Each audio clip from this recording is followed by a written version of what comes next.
गायत्री गीता का तीसरा जो शब्द है भुव, उससे जो श्लोक बनता है उसकी जो शिक्षा है वो कर्म योग की शिक्षा है। और उसका जो श्लोक है वह है भुवर्नाशो लोके सकल विपदाम वे निगदितः कथम कार्यम कर्तव्यमिति मनस्या चास्य कर्णम फलासा मर्त्यो ये विदधति न वे कर्म निरतः लभन्ते नित्यं ते जगति ही प्रसादम सुमनसाम। अर्थात संसार में समस्त दुखों का नाश ही भुव कहलाता है। कर्तव्य भावना से किया गया कार्य ही कर्म कहलाता है। परिणाम के सुख की अभिलाषा को छोड़कर जो कर्म करते हैं वे मनुष्य सदा प्रसन्न रहते हैं। गायत्री का भुव शब्द हमें कर्म योग का संदेश देता है, क्योंकि इसी आधार पर समस्त प्रकार के दुखों से छुटकारा पाया जा सकता है। मनुष्य नाना प्रकार की आशाएं, तृष्णाएं, लालसाएं, कामनाएं किया करता है। वे इतनी अनियंत्रित और अवास्तविक होती हैं कि उनकी पूर्ति लगभग असंभव रहती है। एक इच्छा की पूर्ति भी हो जाए तो वो तुरंत ही अपना रूप बढ़ाकर और बड़ी हो जाती है। इसी प्रकार वह मनुष्य सदा अभावग्रस्त, दीन एवं इच्छुक ही बना रहता है। तृप्ति का आनंद उससे दूर ही रहता है। वस्तुओं और परिस्थितियों में सुख ढूंढना एक प्रकार की मानसिक मृग तृष्णा है। शरद ऋतु में जब भूमि की क्षार फूलकर ऊपर आ जाते हैं तो प्यासा मृग उन्हें दूर से पानी समझता है, पर पास जाने पर उसे अपने भ्रम का पता चलता है और अभीष्ट वस्तु न पाकर दुखी तथा निराश होता है। फिर उसे दूसरी जगह ऐसा ही भ्रम जल दिखाई पड़ता है, वहाँ भी दौड़ता और निराश होता है। इसी उलझन में पड़ा हुआ वो भारी कष्ट सहता रहता है। यही दशा तृष्णाग्रस्त फल लोभी मनुष्यों की होती है। यद्यपि उन्हें भगवान बहुत कुछ देता है, पर उस प्रभु प्रसाद को प्राप्त करने के सौभाग्य से प्रसन्न होने का अवकाश ही नहीं मिलता। उधर ध्यान ही नहीं जाता ताकि संतोष अनुभव कर सके। एक के बाद दूसरी, छोटे के बाद बड़ी तृष्णा आ पड़ने से उसे यही मालूम पड़ता है कि मैं सबसे गरीब, दीन, दुखी एवं अभावग्रस्त हूँ। काश वह इन तृष्णाओं से मुक्त होकर अपनी वर्तमान स्थिति की विशेषताओं और महानताओं को ध्यानपूर्वक देख सका होता तो उसे पता चलता कि प्रभु ने कृपा पूर्वक उसे इतना दे रखा है जिसे प्राप्त करने के लिए इस विश्व के असंख्यों प्राणी तरसते हैं। हमारा जैसा सौभाग्य उन प्राणियों को मिल सका होता तो वे अपने सौभाग्य पर फूले न समाते, उसे स्वर्गीय वैभव अनुभव करते, ईश्वर को अनेक धन्यवाद करते। एक हम हैं जो इतनी शारीरिक, मानसिक, सामाजिक, आर्थिक, कौटुंबिक संपदाएं प्राप्त होते हुए भी नित नई तृष्णाएं गढ़ गढ़ कर उनके कारण असंतुष्ट और दुखी रहते हैं। प्रभु को कोसते रहते हैं, उसने हमें ये नहीं दिया, वो नहीं दिया, हम यूँ अभागे रहे, क्यों अभागे रहे। इन शिकायतों और तृष्णाओं का अंत कुबेर या कल्पवृक्ष भी नहीं कर सकता। ऐसे व्यक्ति स्वर्ग में भी दीन रहेंगे। संतोष का हेतु तो केवल आत्मज्ञान है। उसका उदय होते ही आसक्ति, फल आशा और तृष्णा का अंधकार मिट जाता है और मनुष्य तत्क्षण अपने को बड़ा सौभाग्यशाली, संतुष्ट, ईश्वर का कृपा पात्र, सुखी एवं प्रसन्न अनुभव करने लगता है। तृष्णा सुरसा है। हनुमान जी उसके मुख में घुसे और अपना रूप बढ़ाने लगे। सुरसा का मुँह और अधिक बढ़ता गया। अंत में हनुमान जी थक गए, तब उनने अपना रूप छोटा बनाया और उस आसुरी गोरख धंधे में से निकल आए। तृष्णाओं को बढ़ाते जाना और उनको तृप्त करने के लिए परेशान रहना, ये एक आसुरी गोरख धंधा है। इस तिलिस्म से वही छूट सकता है जो गायत्री के भुव शब्द को हृदयंगम कर ले, कर्मयोग को अपना ले। फल की इच्छा न करने का यह अर्थ नहीं है कि बिना सोचे समझे काम करते रहा जाए या उसके परिणामों पर विचार न किया जाए। ऐसा होना असंभव है।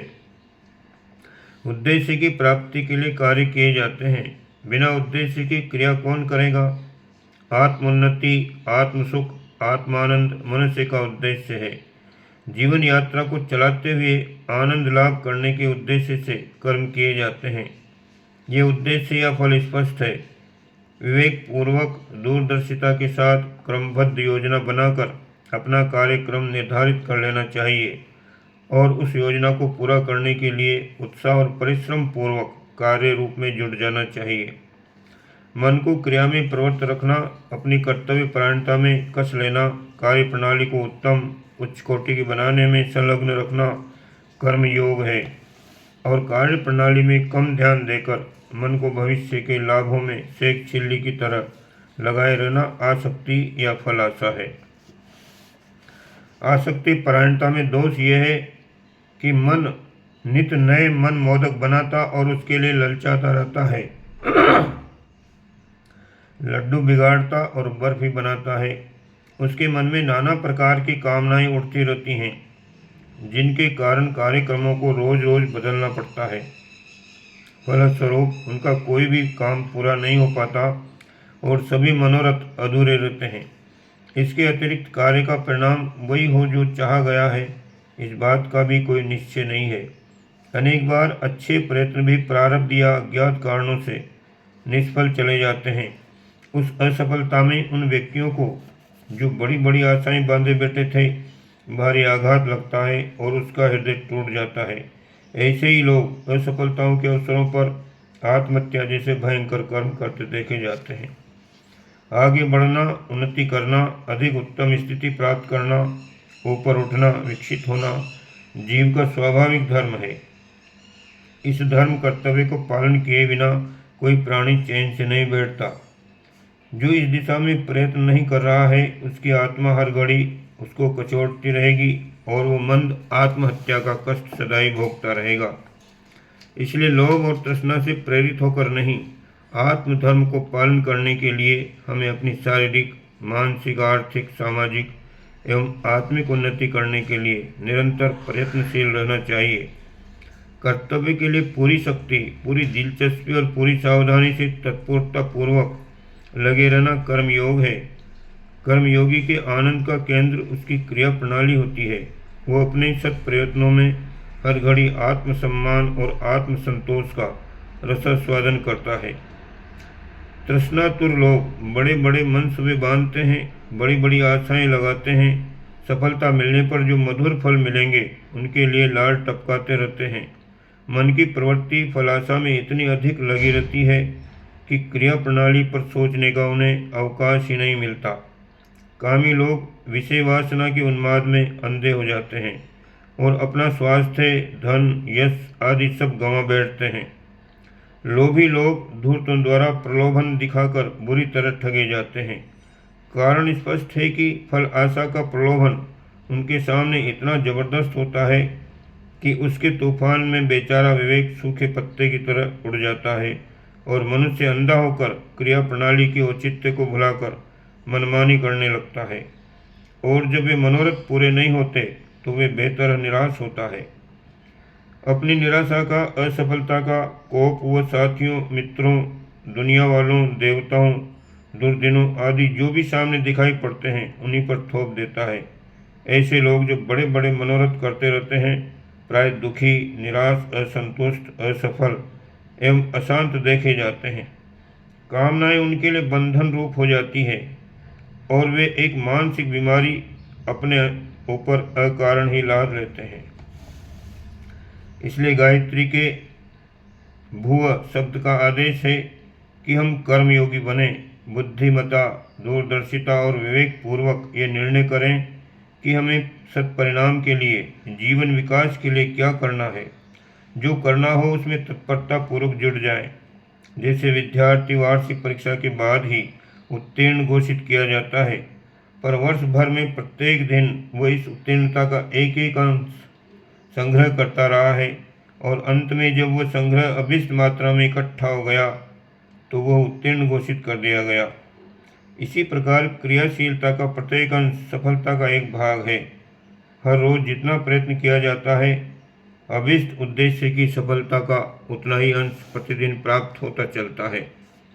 आजकल लोग अपना काम बड़े उदास मन से करते हैं, अपने कार्यक्रम को तुच्छता एवं तिरस्कार की दृष्टि से देखते हैं, बेगार की तरह उसे पूरा करते हैं और आलस्य एवं तुच्छ लाभ के लिए अपनी रचना को बड़ी कुरूप एवं निकृष्ट कोटि की बना देते हैं। ये कर्म भगवान का साक्षात अपमान है। आज का मजदूर वेतन वृद्धि एवं श्रम का समय घटाने के लिए तो बड़ा संघर्ष करता है, पर उसे इस बात का ध्यान नहीं है कि अपनी कृति को ऐसी उच्च कोटि की मजबूत, चिरस्थायी एवं कलापूर्ण बनाए कि उस कृति की तथा कर्ता की सर्वत्र प्रतिष्ठा हो। मजदूर में ही क्यों, हर क्षेत्र में ये प्रकृति बड़े व्यापक रूप से फैली हुई है। लोग फल की, धन की जितनी चिंता करते हैं, उससे आधी भी अपनी कृतियों को प्रतिष्ठित बनाने के लिए की जाए तो उसका सत्परिणाम हमारी व्यक्तिगत तथा राष्ट्रीय समृद्धि एवं प्रतिष्ठा पर बहुत भारी हो सकती है। भाग्य और कर्म, तकदीर और तदबीर दोनों एक ही वस्तु हैं। जैसे कल का दूध आज दही बन जाता है, वैसे ही भूतकाल के कर्म आज प्रारब्ध बनकर प्रकट होते हैं। हम अपने भाग्य निर्माता आप हैं, अपनी कर्म रेखा के लेखक, प्रारब्ध के रचयिता हम स्वयं हैं। भूतकाल में जो कर चुके हैं उसका परिणाम आज मौजूद है। यदि हम भविष्य को अच्छा, सुख, शांतिमय, आनंददायक बनाना चाहते हैं तो आज के कर्तव्य कर्म को मजबूती से अपनाना पड़ेगा, कर्मयोगी बनना पड़ेगा। यदि आज के कर्तव्य की उपेक्षा की जा रही है तो निश्चय ही कल का प्रारब्ध हमें अत्यंत त्रासदायक दुर्भाग्य के रूप में भोगना पड़ेगा। कर्म से वैराग्य लेना भूल है। बुराइयों से, लिप्सा से, तृष्णा से, दुष्कर्मों से, कुविचारों से, आलस्य से वैराग्य लेना चाहिए। कर्तव्य कर्म से वैराग्य लेना तो वैराग्य शब्द की दुर्गति करना है। प्राचीन ऋषि मुनि निरंतर कर्तव्यरत रहते थे। उन्होंने लोकहित में जीवन का सदुपयोग जिस उत्तमता के साथ किया था वह आदर्श है। प्रत्येक कर्मयोगी को वैसा ही वैरागी होना चाहिए। घर में रहकर तपोवन का निर्माण करना, भोग के साधन होते हुए भी उनका परित्याग करना सच्चा वैराग्य कहा जा सकता है। अभाव में जो त्याग होता है उसके अपरीक्षित होने के कारण परीक्षा के समय पर विफल हो जाने का भय बना रहता है। भोग के रहते हुए त्यागी होना ही सच्ची तपस्या है। कर्मयोगी अनुद्विग्न रहता है। वह जरा जरा सी हानि लाभों में मानसिक संतुलन को नष्ट नहीं होने देता। हर्ष शोक उसके लिए समान है। हानि लाभ में, सफलता असफलता में उसे मानसिक विक्षोभ नहीं होता, क्योंकि उसका केंद्र बिंदु कर्म है। यदि अपना कर्तव्य पालन किया जा रहा है तो असफलता में दुखी या सफलता में हर्षोन्नमत होने का कोई कारण नहीं। फल देने वाली शक्ति दूसरी है। हम तो अपना कर्तव्य पूरा करें, ये भावना स्थित प्रज्ञ की है, अनासक्त योगी की है। जो इस दृष्टिकोण से सोचता है वह सदा प्रसन्न ही रहता है। दुख या कष्ट में भी उसे अप्रसन्नता का कोई कारण दिखाई नहीं पड़ता। गायत्री का भुवः शब्द हमें कर्मयोगी बनाता है। इस आदेश को सिरोधार्य करने वाला कर्म बंधन में नहीं फंसता, इसलिए जीवन मुक्ति सदा उसके हाथ रहती है। ओम शांति।